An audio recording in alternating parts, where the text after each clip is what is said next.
Well, good evening, visitors. Welcome to the Australian War Memorial's Last Post ceremony. My name is Richard Cruz, and joining us today from the Australian Army is Colonel Frank Colley. We warmly welcome the family of Private Ronald Phipps, whose story will be told shortly. We also like to welcome Mr. Alex McGowan from the Naval Association of Australia, ACT section, who is in attendance today to commemorate the 77th anniversary of the sinking of the HMAS Vampire. We welcome the veterans who have served, those that are still serving, and the families that love and support them. We acknowledge the members of RSL and Services Clubs Association, RSL Victoria and RSL Queensland, who are watching the broadcast of this ceremony across Australia.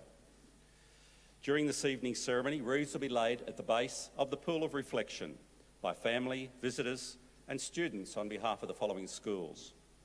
From New South Wales, Wahroonga Adventist Primary School and Greenpoint Christian College Primary Department.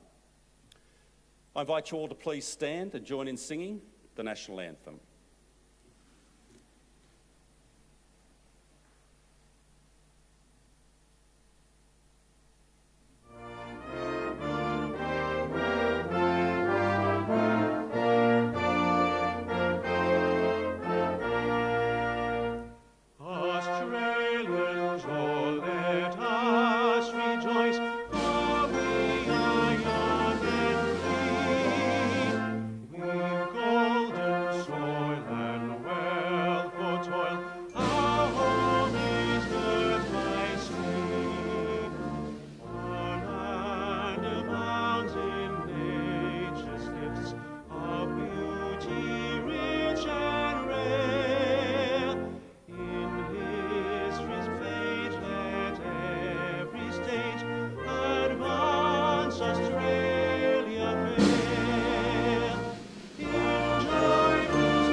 Students, please be seated.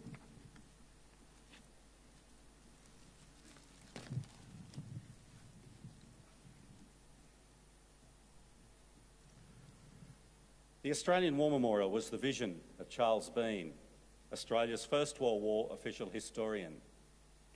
Bean landed with the Australian troops on Gallipoli and stayed with them at the front through to the end of the war. The idea of this national memorial and museum came to him at Pozières, France, in the depths of the bloody fighting of 1916. Bean's idea was that this would be a place where families and friends could mourn their loved ones buried in faraway places. It would also be a place that could help all Australians understand what these men and women had endured and what they had done for us. Bean's vision, to which we remain true, is best expressed as inscribed in the entrance to the memorial's galleries. Here is their spirit, in the heart of the land they loved, and here we guard the record which they themselves made. Tonight we'll read the story behind just one of those on the Roll of Honour, which lists the names of more than 102,000 men and women who have given their lives for us in war and on operations for more than a century. But first we present a lament, Flowers of the Forest. Wreaths and floral tributes will now be laid at the base of the Pool of Reflection.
Today, we remember and pay tribute to Private Ronald Phipps. Ronald Phipps was born on the 17th of November 1924 in Taroom, a small town in central Queensland, the son of Walter and Rosanna Phipps. Known affectionately as Ron, he grew up in Taroom alongside his siblings Tom, Colin, Lloyd and Dawson, and attended the Taroom State School. He was remembered as a quiet lad who loved his football and who regularly played for the local team.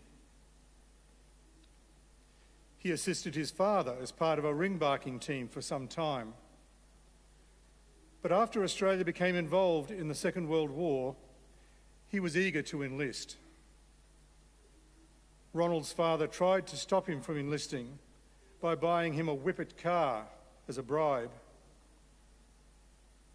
However, Ronald would not be deterred. Shortly after turning 18, he enlisted and soon afterwards was marched out to a training base at Dubbo. In February 1944, Private Phipps joined the 7th Battalion. The 7th Battalion had been formed in 1936 as a militia unit named the North West Murray Borderers, as its members came from an area where Victoria, New South Wales and South Australia met. The battalion had been formally moved into the Australian Infantry Forces in 1942 in preparation for overseas service. In late April 1944, Phipps embarked at Cairns on the troop ship Duntroon, bound for the war in the Pacific.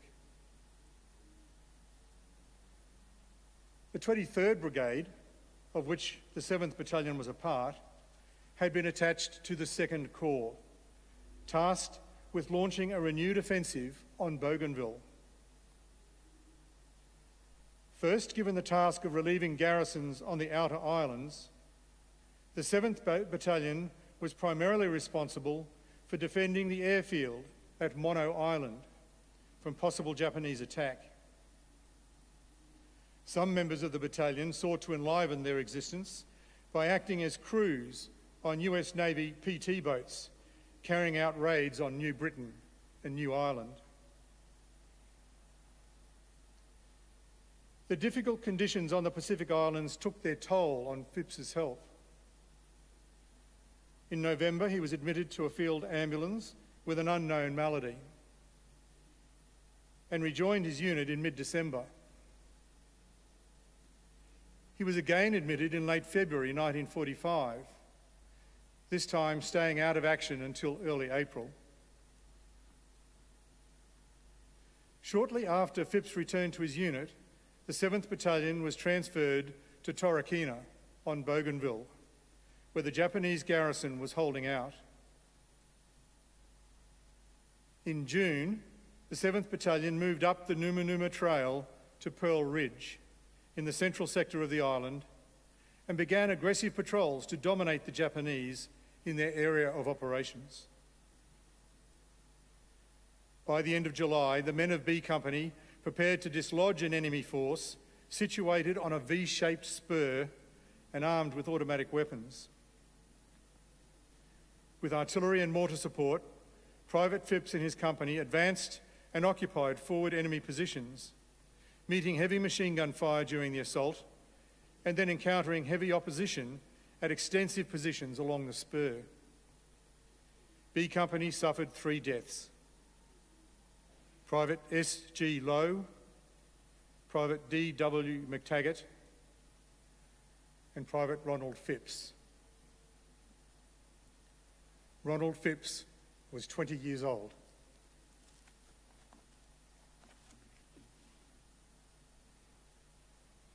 His remains lie buried in Port Moresby, Bamana War Cemetery, under the inscription chosen by his grieving family, lovingly remembered. His name is listed on the roll of honour on my left, among almost 40,000 Australians who died while serving in the Second World War. His photograph is displayed today beside the pool of reflection. This is but one of many stories of service and sacrifice told here at the Australian War Memorial. We now remember Private Ronald Phipps, who gave his life for us, for our freedoms, and in the hope of a better world.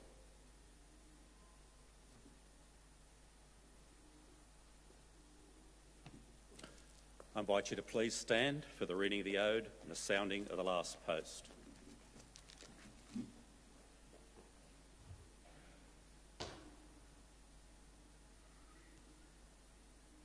They shall grow not old, as we that are left grow old. Age shall not weary them, nor the years condemn.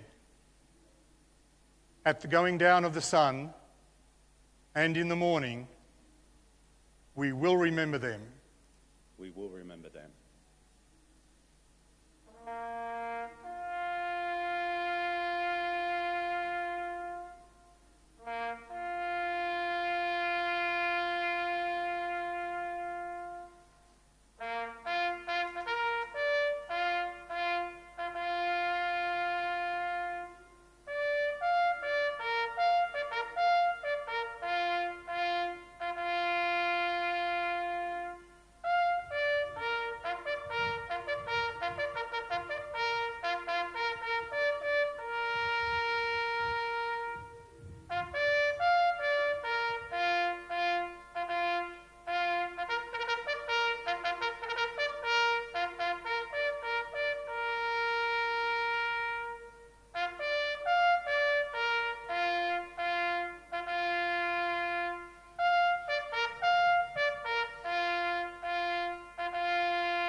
Lest we forget. Lest we forget.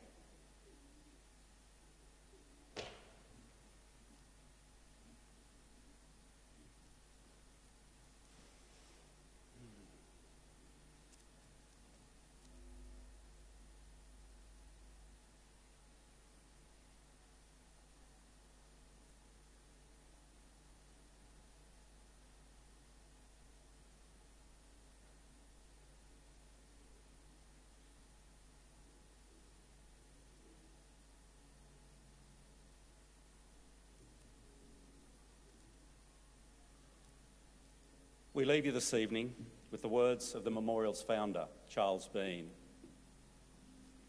Many a man lying out there at Pozières or in the low scrub at Gallipoli, with his poor, tired senses barely working through the fever of his brain, has thought in his last moments, well, it's over. But in Australia, they will be proud of this. Ladies and gentlemen, girls and boys, that concludes this evening's last post ceremony. We thank you for visiting the Australian War Memorial and wish you all a very good evening. Thank you.